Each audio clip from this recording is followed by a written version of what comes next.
ওয়ালাইকুম আসসালাম রহমতুল্লাহ বরাকাত। সম্মানিত দিনী ভাই, 28 থেকে জানতে চেয়েছেন আমরা মাথা মাসা কিভাবে করব, গর্দান মাসা কি করব, ঘাড়। দেখেন, মাথা মাসা করতে হবে, এটা কোরআন দ্বারা প্রমাণিত। আর গর্দান বা ঘাড় মাসা করতে হবে, এটা পৃথিবীর কোনো কোরআনে বা হাদিসে নাই। সুতরাং গর্দান বা ঘাড় মাসা করা এটা হচ্ছে বেদাত, এটা করা যাবে না, এটার থেকে বিরত থাকতে হবে।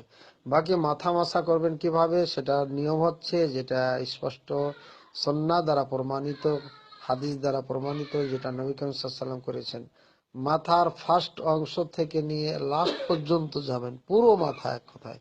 হ্যাঁ, এই যে কপাল যেটাকে বলি আমরা, কপাল থেকে যেখান থেকে চুল আছে, এই চুল থেকে, কপালের চুল থেকে, এখান থেকে নিয়ে কপালের আপনি নিতে পারেন, অর্ধেক নিতে পারেন, সমস্যা নেই। এমনি নিয়ে আপনি মাথা শেষ পর্যন্ত যাবেন, যে পর্যন্ত চুল আছে, আবার ফিরিয়ে নিয়ে আসবেন আপনার প্রথম ফার্স্ট দিকে, প্রথম দিকে, এক কথা, অর্থাৎ কপাল পর্যন্ত নিয়ে আসার পরে ছেড়ে দিবেন। এটা হচ্ছে মাসাহ করা, এটাই হচ্ছে মাসার নিয়ম।